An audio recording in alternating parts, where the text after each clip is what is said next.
ठरलं. तर मग या मालिकेच्या आजच्या भागामध्ये सायली ऑफिसमध्ये काम सुरू करते, परंतु कुठून सुरुवात करायची आणि कसं करायचं याबद्दल सायलीला काहीच माहीत नसतं. आता करमळकर सायलीच्या समोर बसून असतात. आता सायली एक एक शब्द वाचून नक्की या केसच्या डिटेल्स काय आहेत हे पडतून पाहत असते. तर करमळकर आता सायलीला विचारतात, मॅडम अजून किती वेळ लागणार आहे? तर सायली म्हणते, झालच. तोपर्यंत ऑफिसचा स्टाफ येत सायलीला म्हणू लागतात की मॅडम यावर सही हवीय. तर दुसरीकडे आता ऑफिसमध्ये फोन आलेला असतो आणि पुढच्या केसची तारीख मिळाली हे सांगितलं जातं. तर परत तिसरी व्यक्ती येत म्हणते, मॅडम या केसचे डिटेल्स आले आहेत आणि आता त्यांना काय कळवायचं आहे, कारण आपल्याला लवकरची तारीख मिळणार आहे. आता सायलीला सर्वजण भांबावून सोडतात. चार दिशेने चौघजण प्रश्नावर प्रश्न विचारू लागतात. कोणाचं काम पहिलं करावं सायलीला काहीच कळत नसतं. तर ऑफिस स्टाफ सायलीला म्हणतात, मॅडम सही करा, डॉक्युमेंट पुढे पाठवायचेत. सायली म्हणते, माझी सही आता सही करावी की नाही हेही सायलीला कळत नसते. सायली पूर्णपणे भितरून गेलेली असते. तिला काय करावं काहीच कळत नसतं. तर आता करमळकर म्हणू लागतात, मॅडम अहो किती वेळ लागणार आहे? तुम्ही तर म्हणाला होता ना की काम होईल, परंतु झालंच नाही. सायली म्हणते, 2च मिनिट या सया झाल्या की होईलच, परंतु अजून काही सायलीच्या सयाही होत नसतात आणि करमळकरांचं कामही होत नसतं. तर आता फोनवर फोन येत असतात आणि केसचे डिटेल्स चालू असतात, परंतु ते कसं हँडल करावं सायलीला काहीच कळत नसतं. आता हे सगळं काही चैतन्याच्या लक्षात येतं. चैतन्य सर्वांना शांत करतो आणि म्हणू लागतो, 1 मिनिट सगळी काम होतील. करमळकर आम्ही 2 दिवसात तुम्हाला कळवू, तुम्ही तोपर्यंत येऊ शकता. असं म्हणत आता चैतन्यने कसबसं करमळकरांना तिथून पाठवून दिलेलं असतं. तर त्यानंतर चैतन्य सायलीला म्हणतो, वहिनी तू यावर सया कर, डॉक्युमेंट्स आम्ही देऊ. असं म्हणत आता ऑफिस स्टाफलाही बाहेर पाठवून देतो. तर त्यानंतर आता चैतन्य सायलीला म्हणतो, वहिनी सगळं काही कठीण जातंय, मलाही कळतंय. तर सायली मनाशीच म्हणते की हे तर सगळं इडीच्या पिठापेक्षाही पचपसतंय. आता चैतन्य म्हणतो की वहिनी तू रिलॅक्स हो, सगळं काही आपण हँडल करू. आपण एक काम करू, आता जे आपल्याला कॉल आलेत त्याला आपण कॉलबॅक करू, ते रिटर्न कॉल करू, डिटेल्स विचारू आणि त्यानंतर आपण एक एक क्लायंट हँडल करू. सायली म्हणते, बरं ठीक आहे. तर सायली चैतन्य हे दोघेही मिळून काम करत असतात, परंतु दडपण मात्र भरपूर आलेलं असतं. चैतन्य म्हणतो, वहिनी तू काळजी करू नकोस, तू रिलॅक्स हो. तर सायली चैतन्याला म्हणते, रिलॅक्स होण्यासाठी माझ्याकडे एकच उपाय. आता चैतन्याच्या लक्षात येतं की सायलीचा उपाय काय आहे. आता सायलीचा उपाय म्हणजे सायलीने अर्जुनला फोन केलेला असतो. तर दुसरीकडे अर्जुनने तर आपली काम अगदी परफेक्ट करायला सुरुवात केलेली असते. अर्जुनने कपडेही मशीनला लावून ते वाळत घालण्यासाठी बाहेर आलेला असतो. आता कपडे वाळत घालत असतानाच सायलीचा फोन आलेला असतो. अर्जुन पाहतो तर बायकोचा फोन. सायली म्हणते, काय मग काम जमतायत ना? तर अर्जुन म्हणतो, मला डिस्टर्ब करण्यासाठी तू फोन केलायस ना, मला चांगलंच माहीत आहे. सायली म्हणते, नाही मी तुम्हाला डिस्टर्ब करण्यासाठी नाही, तर मशीनवर आता नक्की कोणतं कलम लावताय हे पाहण्यासाठी.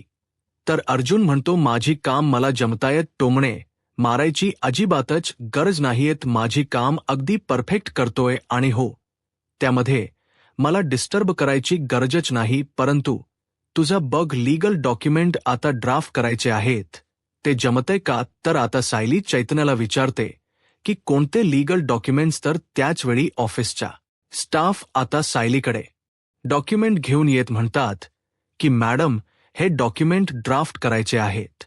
सायली म्हणते, हो होईल ना. तर आता सायली अर्जुनला म्हणते, माझ्यासमोर डिटेल्स आलेच आहेत आणि ते काम लवकरच पूर्ण होईल.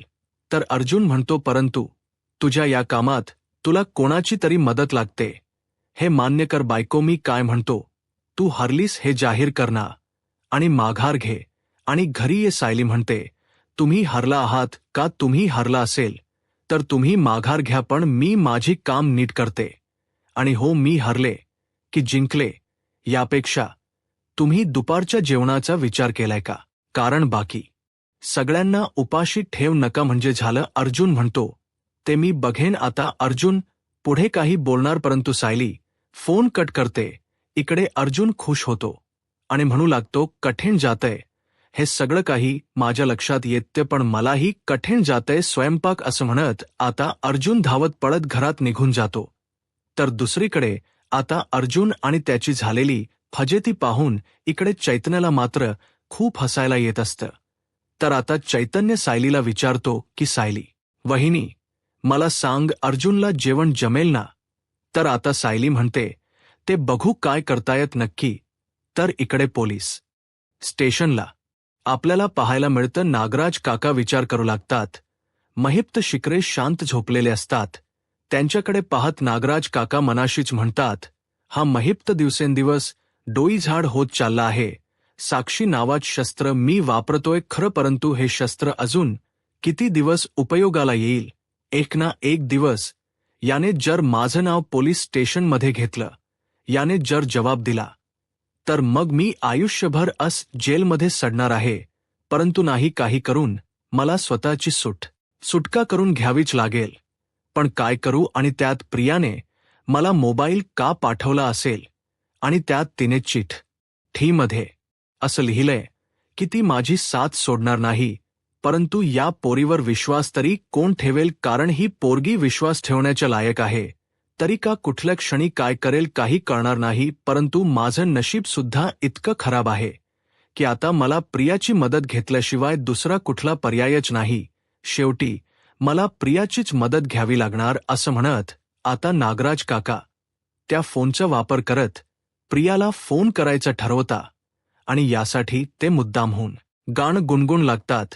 आणि ज्यावेळी कॉन्स्टेबल बनसोडे पाहतात, त्यावेळी आता नागराज काका खुनावूनच महिप्त शिकरेना तिथून घेऊन जायला सांगतात. आता बनसोडे यांना प्रियाने पैसे दिल्यामुळे त्यांना आता महिप्त शिकरेना तिथून घेऊन जावंच लागतं. नागराज काकांच काम करावं लागतं. आता महिप्त शिकरेना घेऊन जाण्यासाठी बनसोडे आतमध्ये येतात आणि त्यांना उठवत म्हणतात, उठ आता, तुला साहेबांनी बोलावलं आहे.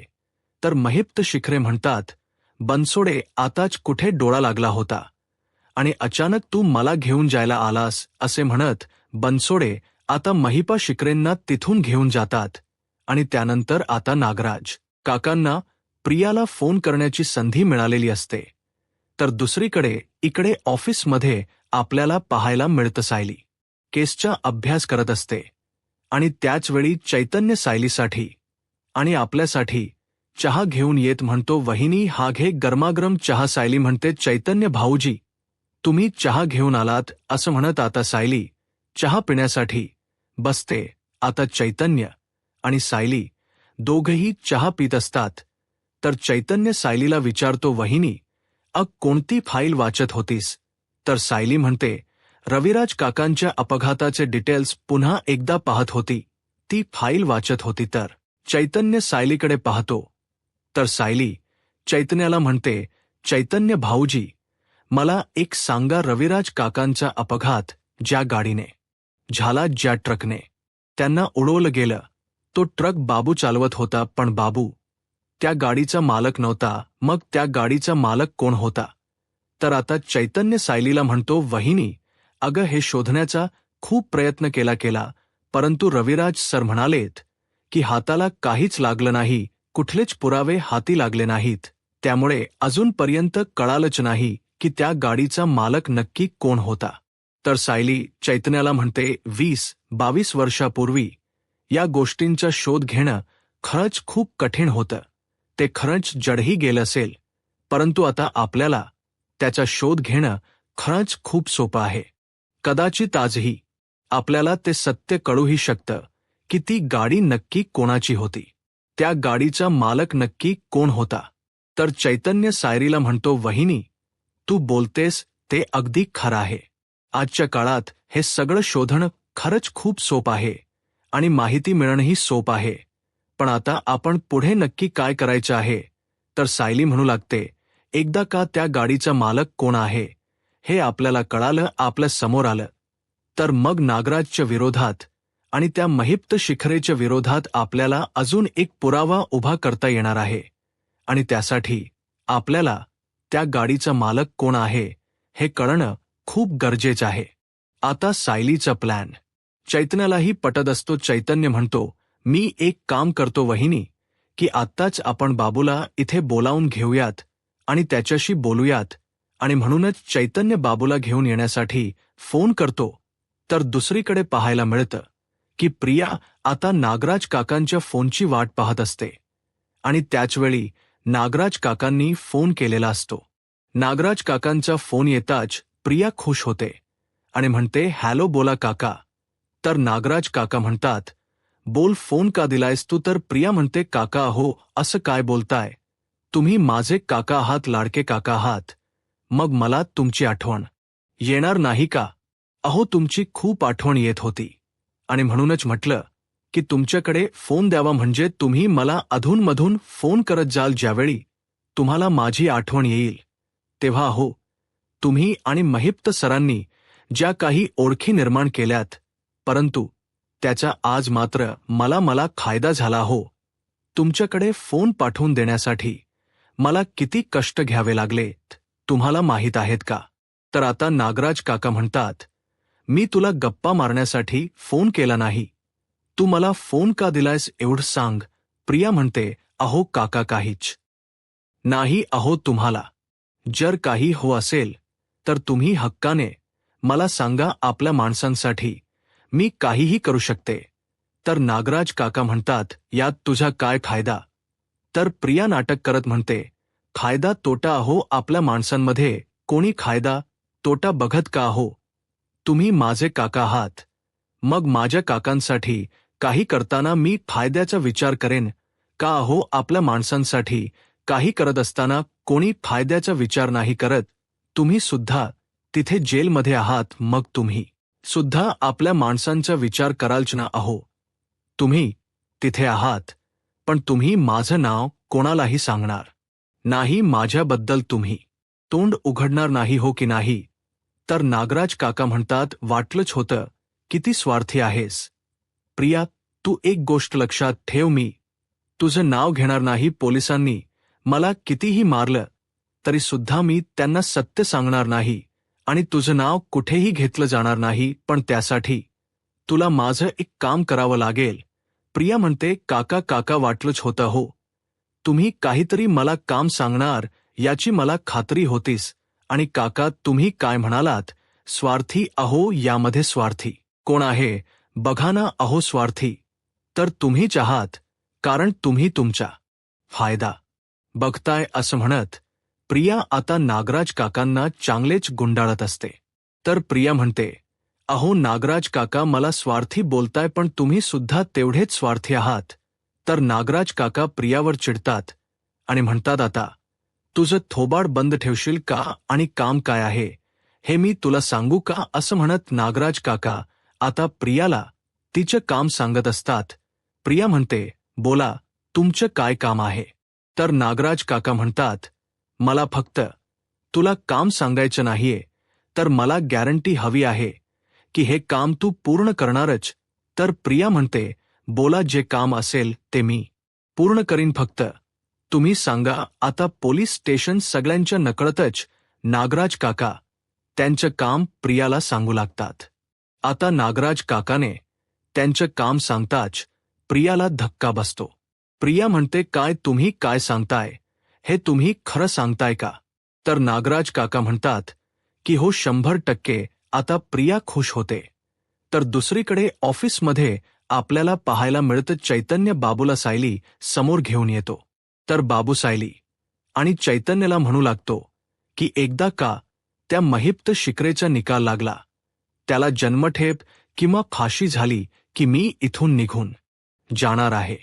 मी जास्त दिवस तुमच्या ऑफिसमध्ये नाही राहू शकत. मी त्या महिप शिकडेला शिक्षा कधी होती याचीच वाट पाहत आहे.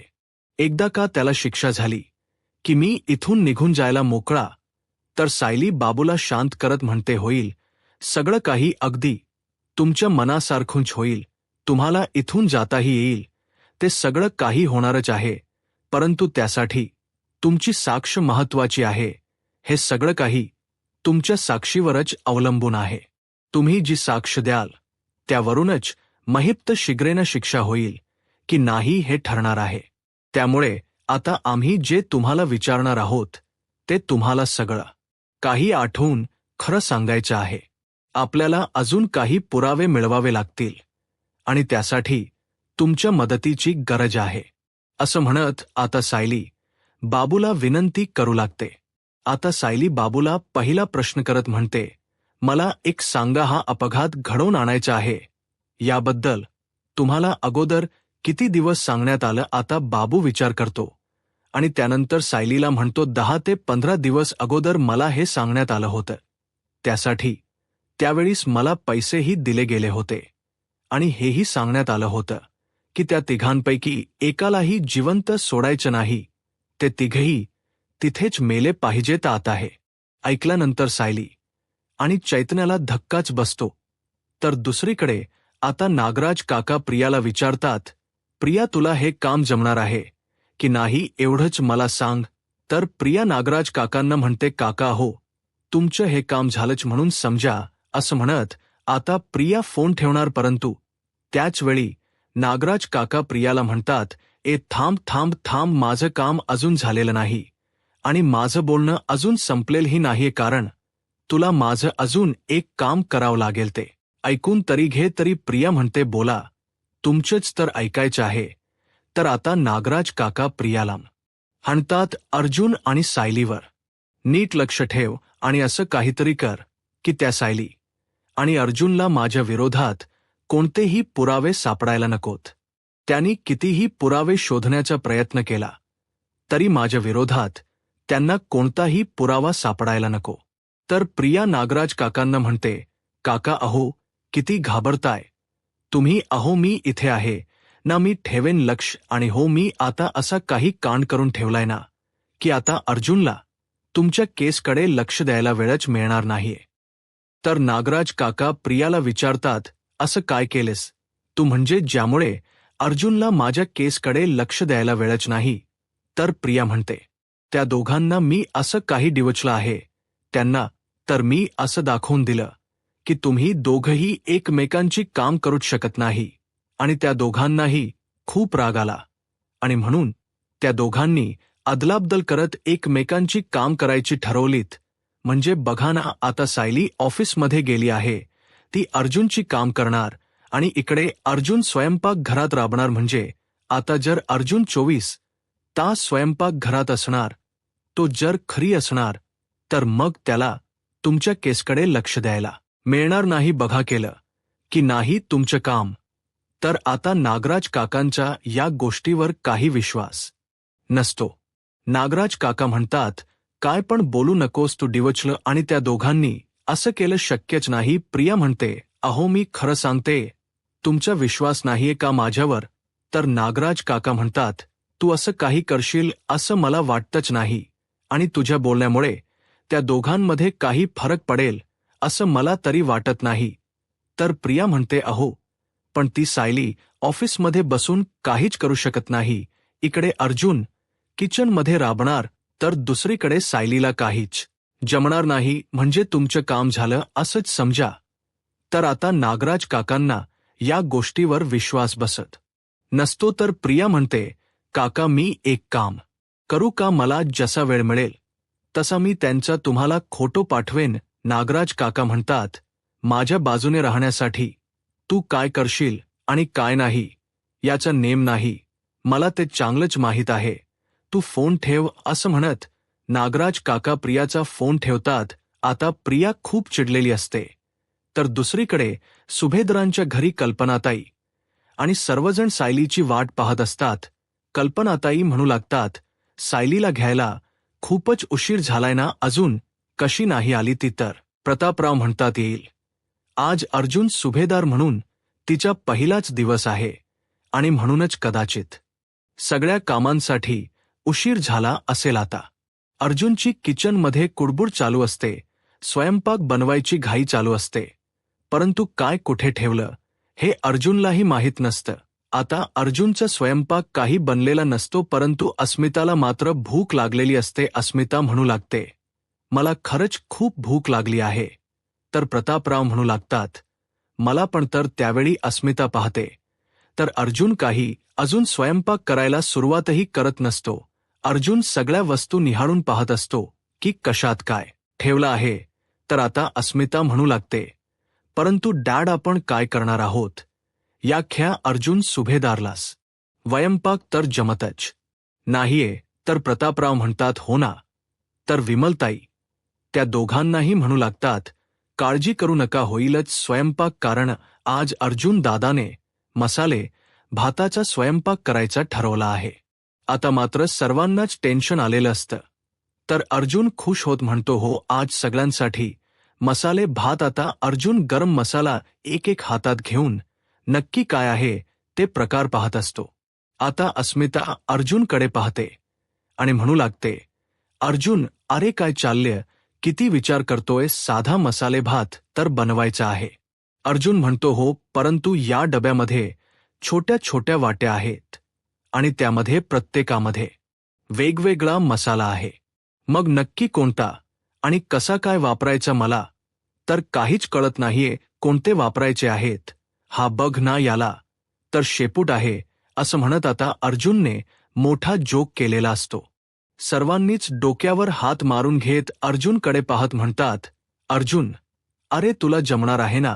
तर त्यानंतर कल्पनाताई अर्जुनला म्हणतात, अर्जुन, अरे तूच म्हणाला होतास ना की बायकांना जास्त काही काम नसतात आणि जी काही असतात ती छोटी मोठी काम असतात. तूच म्हणतोस ना की बायका फक्त आराम करतात आणि किचनची काम सोपी असतात. असं तूच म्हणतोस ना. मग आता ही सगळी काम तुला सुद्धा सोपीच जायला हवी होती. असं म्हणत कल्पनाताई अर्जुनला चांगलाच टोमणा मारतात. अर्जुन मात्र शांतच होतो. तर प्रतापराव कल्पनाताईंना म्हणतात, कल्पना, आता तू सुद्धा टोमणे मारणार आहेस का आणि यामध्ये वेळ फुकट घालवणार आहेस का? तू एक काम कर, तू जा आणि त्याला मदत कर. तू जर त्याला मदत नाही केलीस तर आपल्याला आज काय स्वयंपाक मिळणार नाही आणि सगळ्यांनाच उपाशी राहावं लागणार आहे. त्यापेक्षा ज्या कल्पना तूच मदत करू शकतेस तर. अस्मिता म्हणते, हो मम्मा, तुझ्याच आता मदतीची त्याला गरज आहे, नाहीतर आम्हाला उपाशी राहावं लागेल एवढं मात्र नक्की. तर कल्पना ताई म्हणू लागतात, अर्जुन चुकतोय हे त्याला दाखवून देण्यासाठी एक वेळ मी तुम्हाला उपाशी ठेवलं असतं. प्रतापराव म्हणतात, काय? तर कल्पनात ताई म्हणतात, हो, मी तुम्हाला उपाशी ठेवलं असतं, परंतु अस्मिताला कस उपाशी ठेवणार? त्यामुळे आता मला अर्जुनची मदत करावीच लागेल. थांब अर्जुन, मी देते तुला मसाले काढून. असं म्हणत आता कल्पनाताई अर्जुनची मदत करायची ठरवतात, पण तेही फक्त अस्मितासाठी. आता कल्पनाताई किचनमध्ये जातात आणि अर्जुनची मदत करत असतात. आता कल्पनाताई अर्जुनला कोणते मसाले फोडणीला घालायचे आहेत हे सांगत असतात. कल्पनाताई अर्जुनला म्हणतात, अर्जुन, यामध्ये आता तुला दालचीन, लवंग, मिरी हे सगळं काही घालायचं आहे, पण ते कस आणि कधी घालायचंय हे माहीत आहे ना? अर्जुन म्हणतो, मम्मा, तू मला बाकी काही सांगूच नकोस, कारण मला सगळं माहीत आहे, मला सगळं येतं. असं म्हणत अर्जुन त्या डब्यात असणारं फूल काढतो आणि म्हणतो, मम्मा, हे बघ फूल. तर आता कल्पनाताई म्हणतात, याला चक्री फूल म्हणतात. हे तुला एकदा जेवणात सापडलं होतं, तेव्हा तू जेवण ठेवलं होच, जेवलाही नव्हतास आणि तेव्हापासून सायली कधीच हे जेवणामध्ये वापरत नाही. का? तर तुला आवडत नाही म्हणून. पण तिला मात्र हे जेवणामध्ये भरपूर आवडत असतं. आता मात्र अर्जुनच्या लक्षात येतं. अर्जुन म्हणू लागतो, माझी बायको माझ्यासाठी इतकं सगळं करते, एवढं सगळं लक्षात ठेवते. कल्पनाताई म्हणतात, हो, छोट्या छोट्या गोष्टी सगळ्यात तिच्या लक्षात असतात. तर आता अर्जुनलाही सायलीचा अभिमान वाटत असतो. कल्पनाताई अर्जुनला म्हणतात, बायको ही अशीच असते, नव्याच्या सगळ्या छोट्या मोठ्या गोष्टी तिच्या लक्षात असतात.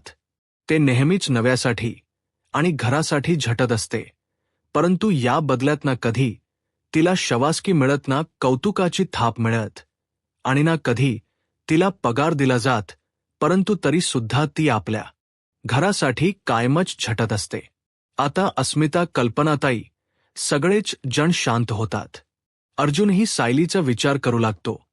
तर प्रतापराव विषय बदलत म्हणतात, पुरे आता. आणि अर्जुन, अरे तुझा पटापट हात चालव, नाही तर आम्हाला इथे उपाशी राहावं लागेल. अर्जुन म्हणतो, हो होऊनच जाईल. 10 मिनिटात तुम्हाला खिचडी मिळणार आहे. 10 मिनिटात रेडी होणार आहे. असं म्हणत अर्जुनचा कॉन्फिडन्स काही अजूनही डगमळी चालेला नसतो. तर कल्पनाताई म्हणतात, बरं करा आता विमल ताईंच्या मदतीने अर्जुनने मसाले भात बनवायला सुरुवात केलेली असते. तर दुसरीकडे ऑफिसमध्ये आपल्याला पाहायला मिळतं सायली बाबूला दुसरा प्रश्न करत म्हणते, मला एक सांगा, तुम्ही अपघातासाठी जी गाडी वापरली गेली होती त्या गाडीची व्यवस्था सुद्धा तुम्ही 10 ते 15 दिवस अगोदरच केली असेल ना? तर बाबू म्हणतो, नाही, त्या गाडीची व्यवस्था 1-2 दिवसातच झाली होती. त्यासाठी जास्त दिवस नाही घेतलेत किंवा जास्त वेळ लागलाही नाही. तर चैतन्य बाबूला प्रश्न करत म्हणतो, पण बाबू, ज्या गाडीची तुमच्यासाठी व्यवस्था झाली होती, ज्या गाडीने तू रविराज सरांचा अपघात घडवून आणला असतो, ट्रक नक्की कोणाच्या मालकीचा होता? तो कोणाचा होता हे तुला माहीत आहे का? तर बाबू म्हणतो, नाही, त्याबद्दल मला काहीच माहीत नाही, कारण महिपा शिगरेनी मला पैसे आणि त्या गाडीची व्यवस्थाही करून दिली होती. त्यामुळे ती गाडी नक्की कोणाची आहे याबद्दल मला खरंच काही माहीत नव्हतं. पण नंतरचा ट्रक कोणी दिला हे मला थोडं आठवतंय. तर आता सायली प्रश्न करत म्हणते, नंतरचा आणि आधीचा म्हणजे नक्की काय घडलं होतं? तर बाबू म्हणू लागतो, जो ट्रक मला अपघातासाठी दिला गेला होता तो ऐनवेळी बंद पडला आणि म्हणूनच दुसऱ्या गाडीची, दुसऱ्या ट्रकची व्यवस्था करावी लागली. आता बाबूला घडलेला प्रसंग आठवतो, ज्यावेळी बाबूने अपघातासाठी महिप्त शिकरीने दिलेला ट्रक चालवायला सुरुवात केलेली असते. त्यावेळी अचानकच तो ट्रक बंद झालेला असतो आणि म्हणूनच बाबूने महिप्त शिकरेंना फोन केलेला असतो आणि म्हणालेला असतो की साहेब, एक खोळ झाला आहे, ही गाडी बंद पडली आहे. आता हे ऐकताच महिप्त शिकरे म्हणतात, बाबू काय बोलतोयस तू हे? अरे तू ट्रक चालवतोयस ना, मग त्यामध्ये काय बिघाड झालाय हे तुला कळत नाहीये का?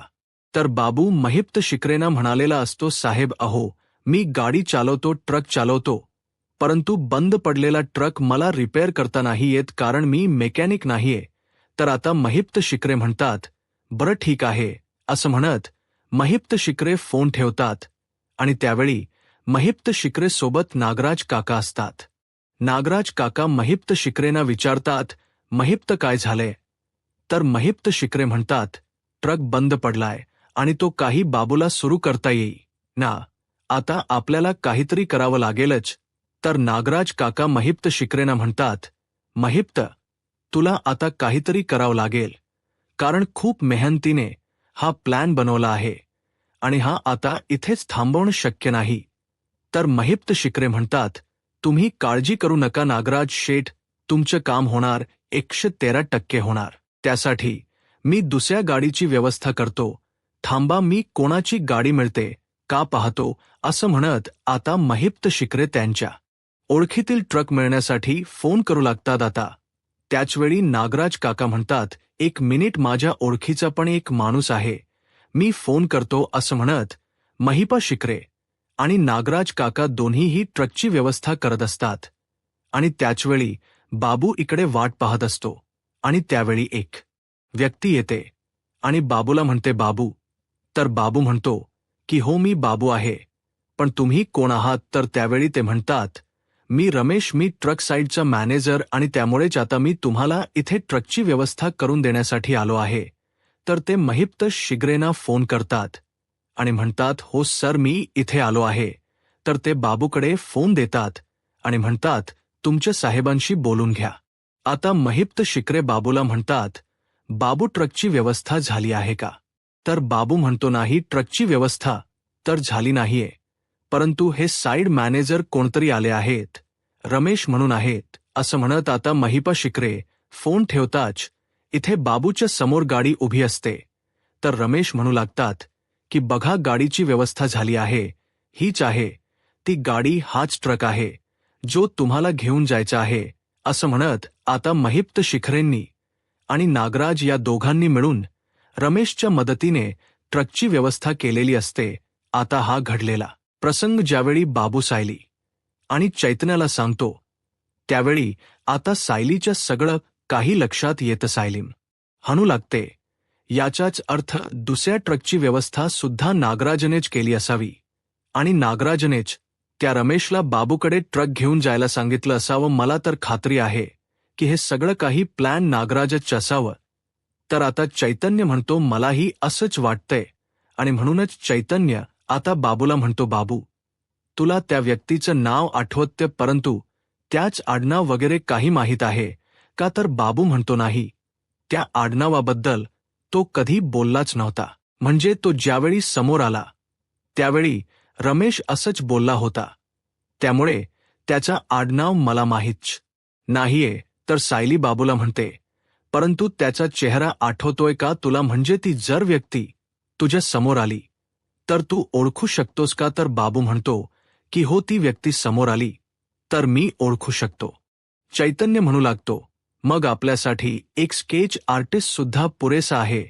तर आता सायली चैतन्याला लगेच स्केच आर्टिस्टला बोलवायला सांगते.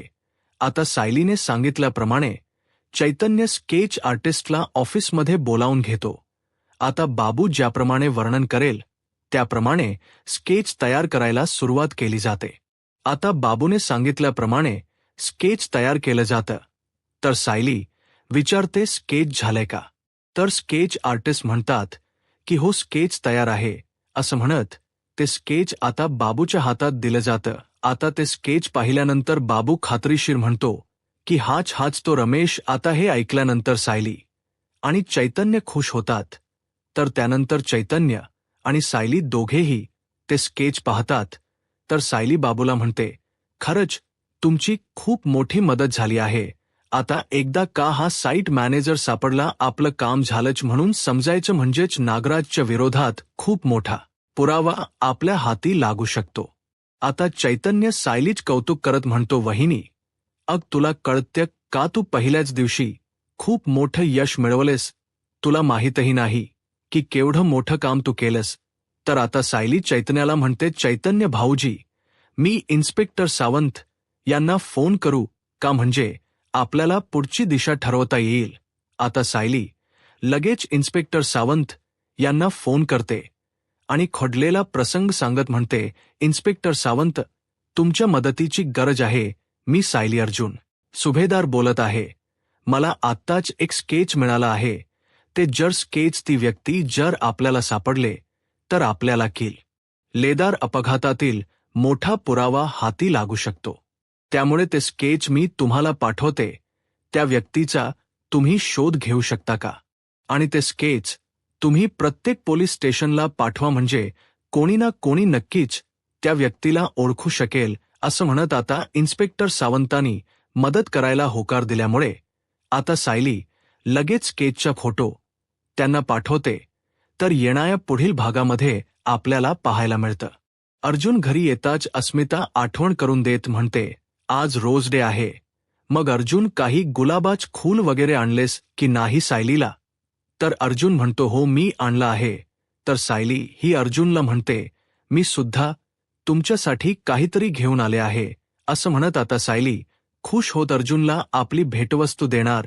तर अर्जुनही त्याने आणलेला बुके आणण्यासाठी जातो. परंतु इकडे मात्र प्रियाने तो बुके उद्ध्वस्त केलेला असतो आणि म्हणू लागते, हा पहिलाच दिवस मी तुमच्यासाठी उद्ध्वस्त करून टाकला आहे. असं म्हणत तो बुके उद्ध्वस्त करत आता सायली अर्जुनची स्वप्न उद्ध्वस्त करण्याचा प्रियाचा प्लॅन असतो. आता सायली ज्यावेळी अर्जुनच्या हातात बुके देते त्यावेळी अर्जुन गुडघ्यावर बसतो आणि सायलीसाठी अनमोल असणार फूल म्हणजे मसाल्यातील चक्री फूल हातात देतो. आता मात्र सायली खुश होते आणि म्हणू लागते, आतापर्यंतच्या रोस्टेला कोणीही आपल्या प्रियसीला, आपल्या बायकोला किंवा आपल्या जवळच्या व्यक्तीला अशी भेट दिली नसेल. एवढं अनमोल वस्तू तुम्ही मला दिली आहे, जी माझ्यासाठी सगळ्यात प्रिय आहे. असं म्हणत सायली खुश होते. आता प्रियाचा प्लॅन तिथेच उद्ध्वस्त झालेला असतो, परंतु प्रियाच हे कारस्थान सगळ्यांसमोर येईल. यूट्यूब चॅनलला सबस्क्राईब करा आणि व्हिडिओ लाईक करा. धन्यवाद.